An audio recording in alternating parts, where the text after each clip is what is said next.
Hey everybody, welcome back to our Friday Lives. I've got the infamous co-founder and CEO of SUBTA Killer, Ryan. Thanks so much for being on. Thanks for having me, Chris. Yeah, how have you been, man?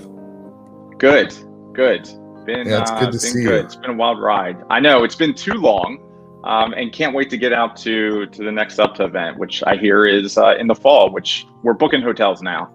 Yeah, good. Yeah, we're excited, man. We're super hopeful that the event's set for September 21st to the 23rd. And for those of you that don't know, Ryan and I, we kind of go way back. He was actually at my event in 2017 in LA, and we got to meet there. And a big conversation for today's topic is the growth of SUBTA Killer. And so you became, in 2020, number 6 on the Inc. 5000 list. So number 1, congratulations. That's super amazing and super impressive. Let's talk about where you were in 2017 when we met and now where you're at. Yeah, 2017. So 2017, we had just pivoted from the live event space. And so if for the viewers, if you don't know, SUBTA Killer actually started off as this live experience where we transformed a 200-acre campground into a living crime scene. And that's where we really found product market fit, and people were gravitating towards this immersive experience or this different format of storytelling. The problem that we had is just the business didn't scale. So my partner and I, we go back from the obstacle race industry, and you could put 10, 15,000 people through in any given weekend, but we couldn't do that with SUBTA Killer. It would break the immersion, and you would have just a whole bunch of people, around a crime scene trying to investigate. And so there were a lot of limiting factors with that business model. But then we pivoted. So 2017, we pivoted from the live event into the subscription box business model. So let's see, when you and I met, we were probably it's October of 17. Yeah, so probably somewhere between $3 and $4 million business, 5-7 of us running around with our heads cut off.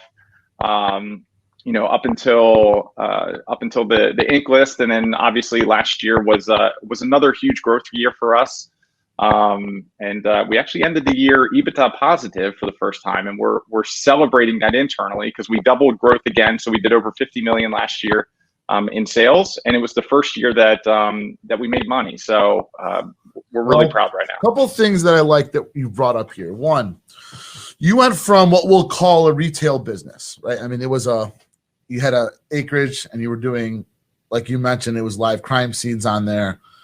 And you knew you couldn't scale it, right? Unless you went and got more and more property, but then it's like scaling the employees, it's scaling the experience. And you said, like, you pivoted to this subscription model.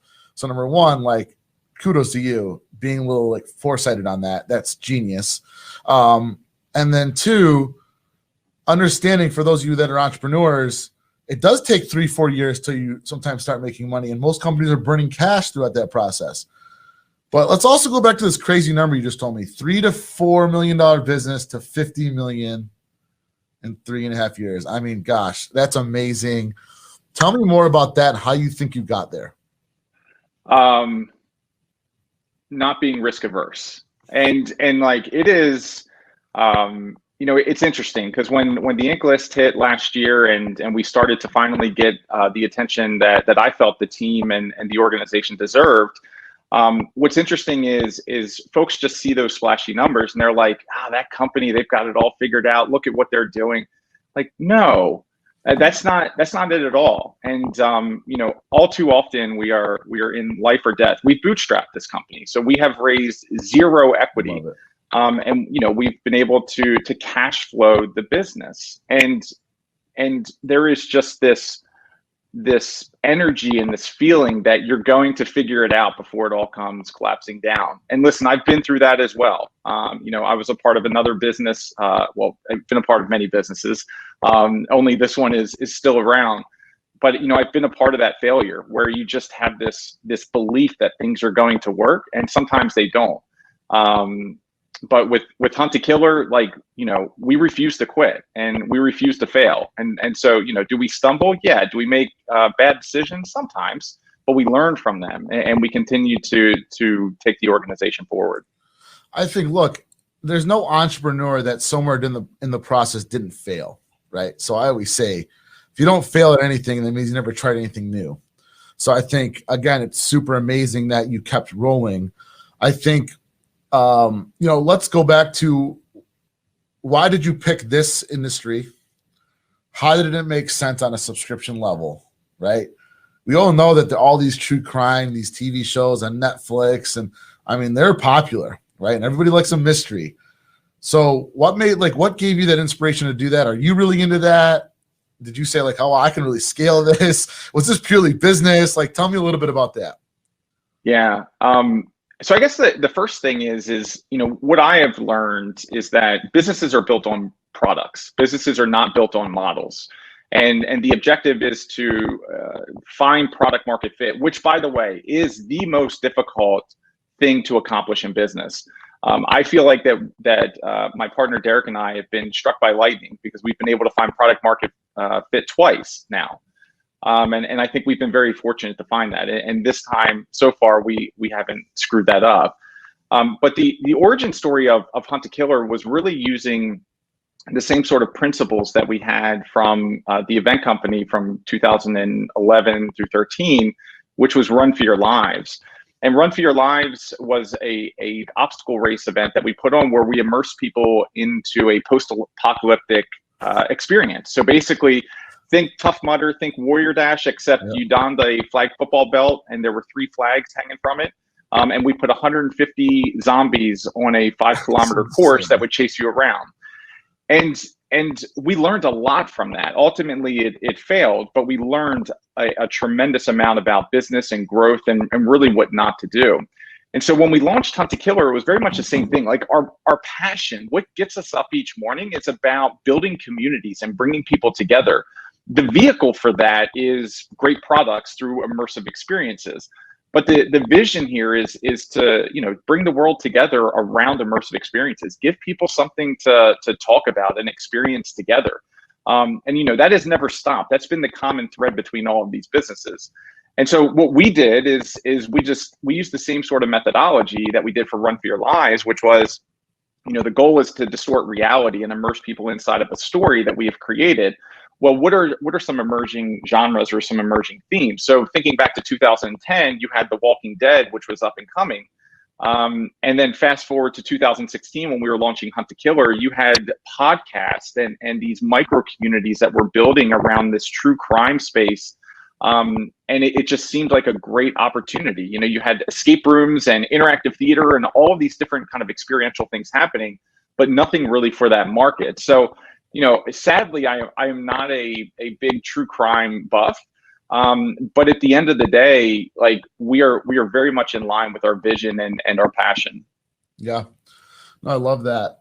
And, thinking about, I think what you've done a really good job of is building an experience and cultivating a community, right? And also you've given people something to do at home, right? And like, whether that's with their significant other or they're just in a crime, they want to solve it. Like, it's like a date night too, and like in a package, right? Which I think is awesome. I actually just signed up, and I hope that's like, you forgive me for waiting 3.5 years to do that. But, I did it. I did it this week actually. And one, it was in prep for this call too. I wanted to get it and play with somebody and do the mystery with somebody else. And I think it's cool, and I'm excited. And I think one thing that I liked, and actually we got inspiration from Gentleman's Box from you guys, and that was building out the questionnaire leading up to the purchase. So nobody can actually make the purchase on your site without qualifying, right? Yeah, let's talk about that.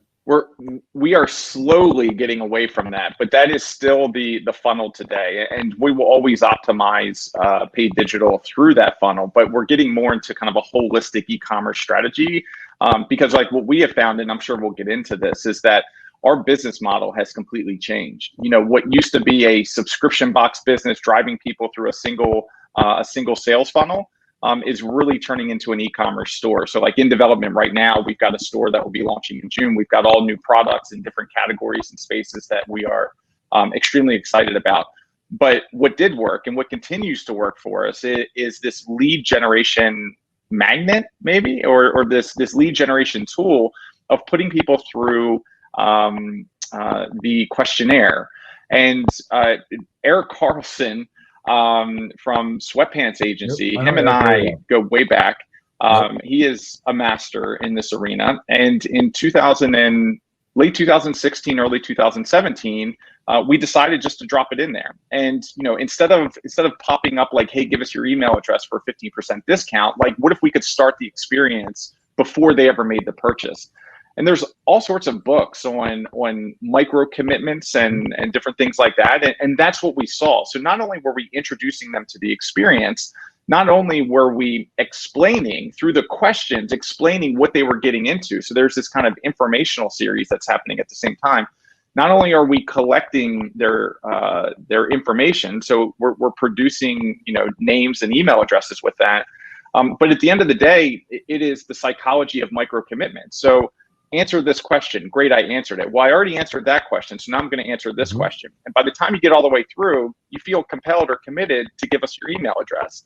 And now that you've gone through all of that, there's even more of a commitment to just follow through with the checkout. So that was a huge win for us, probably 3 months into this journey, and we have not been able to test out of that ever since. I think you're right. When people start making those micro commitments, they start to get like pot committed into the purchase, right?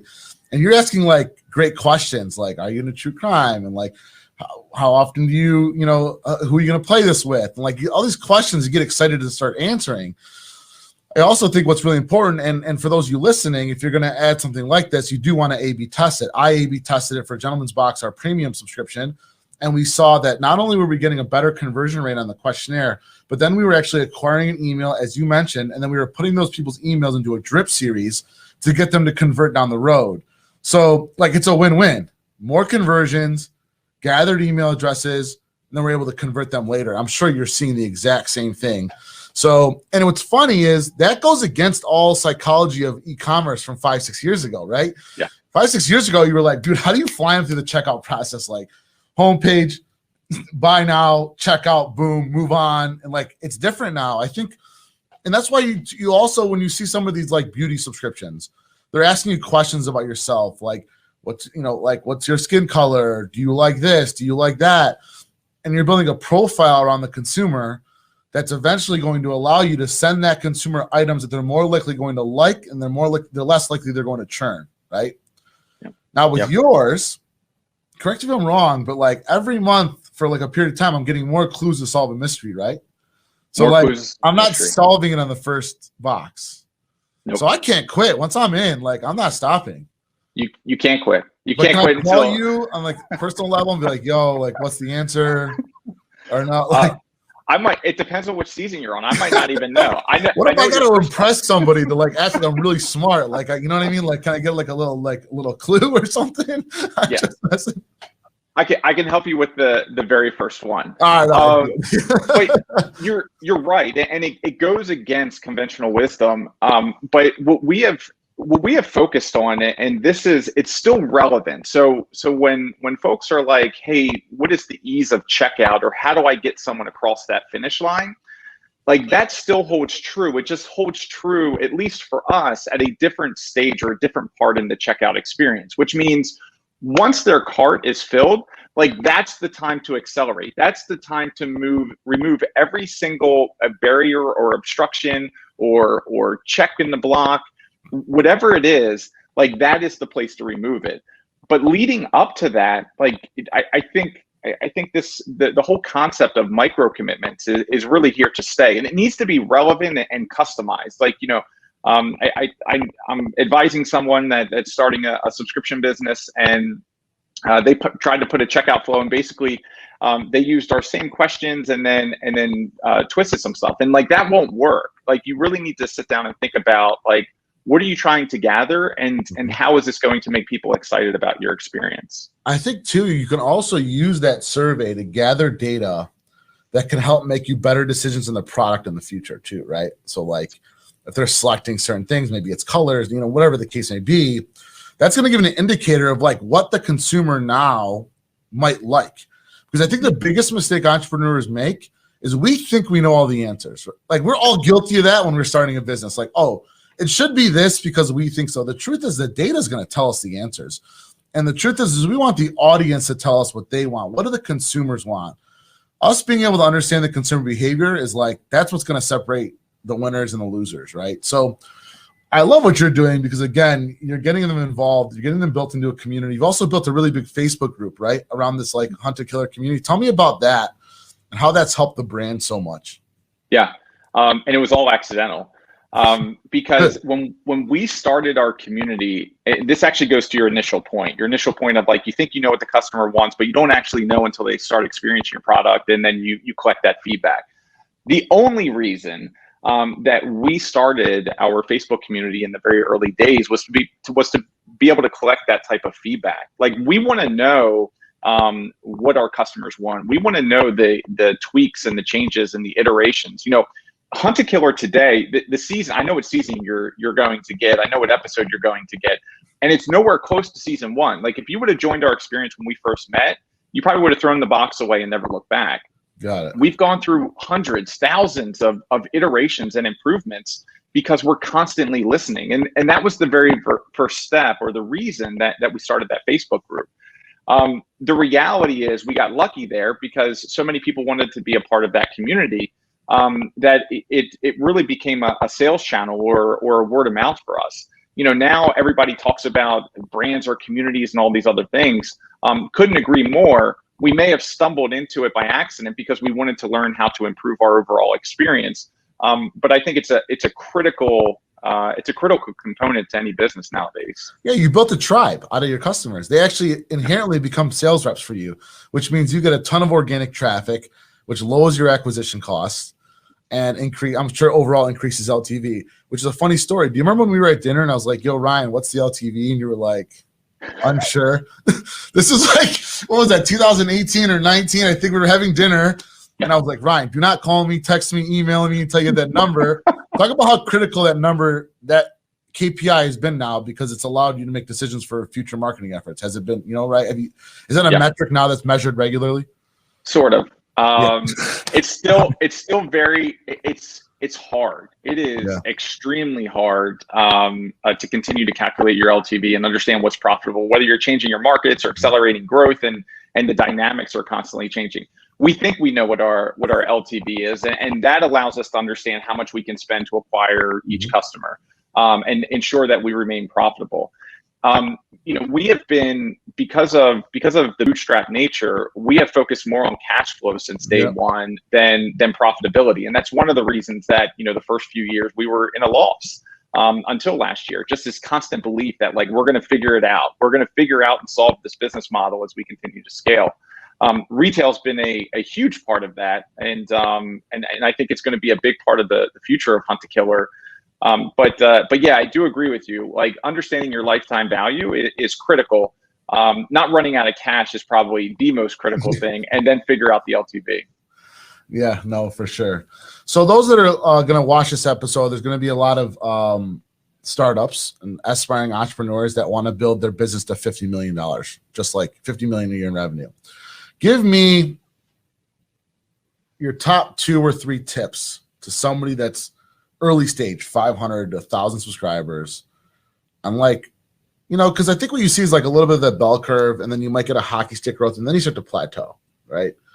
Tell me what you might give as a recommendation or a tip to those people. Yeah. If you're how about this? What's one of the biggest lessons you learned starting out? Talk about that because it's critical. Yep. Also, can you hear me? Because my headset keeps getting jammed with this cell phone. Okay, good. Yeah. There's a lot of things to unpack in there, and I think what is most critical, especially in the early days, is focusing on product market fit, and building the most amazing product that people cannot live without, and they just have to tell their friends. Like, that is the secret sauce. And it's interesting because there's a whole bunch of like marketing experts out there and all these other pros that are telling you what you need to do to your business and how to tweak it, and they've got the magic powers. There is no magic. There are companies every day doing this in broad daylight. Apple, Tesla, Traeger, they're doing this in broad daylight. You just got to look. They're building amazing products, and when you do that, the rest kind of falls into place. The marketing, great marketing, needs to supplement or needs to help out with communicating the value proposition and what it is that you're trying to do. but great marketing will not mask a crappy product. And so, I think in the early days, it's all about developing the product, focusing on the product, and by nature that means focusing on the customer. Meaning that when you're building this product, you're asking the customer what they think about this product, and it will mold. And it will continue to iterate and never stop. Like there's this other thing where it's like, oh, like we have the best product now.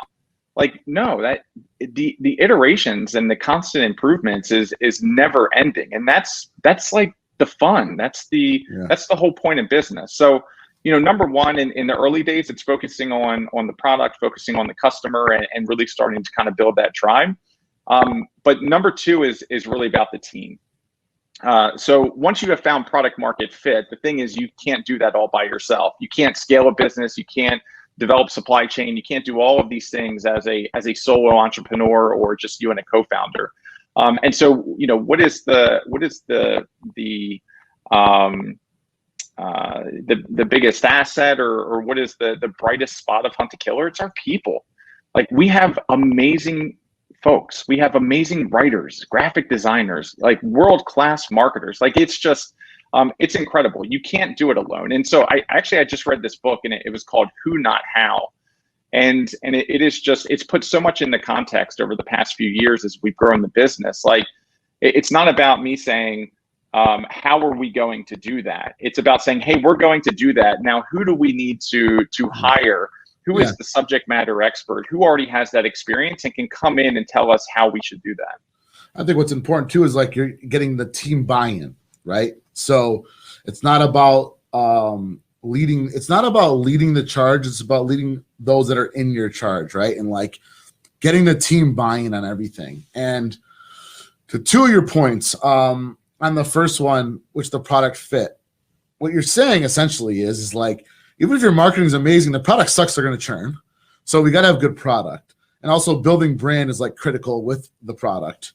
And then to your team point, like no entrepreneur, I don't care who you are, does it alone. Like, I mean, I can't even do this like Facebook Live, LinkedIn Live without my team, like setting up the cameras, like then post live, they're making mini clips of it. I mean, it's critical because we're not taking that.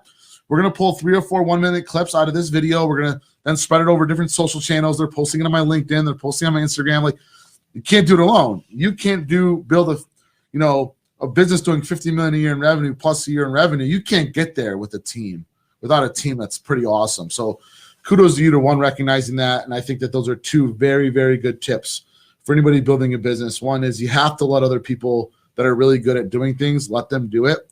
And you hire smart people so they can tell you what to do, not so that you can tell them what to do. I think that was Steve Jobs or something that said that. Yeah. So if you're the smartest person in the room, then you're in the wrong room. And like I am by no stretch of the imagination the smartest person in the room at all, ever. We have incredible people that are charged up by what we're doing, by our vision, our purpose, the growth, the recognition that we're getting, and I'm incredibly proud of that. Yeah, I love it. Ryan, amazing job with Hunt to Killer. You're really pioneering the subscription space. I can't wait until we can go have drink and dinner again.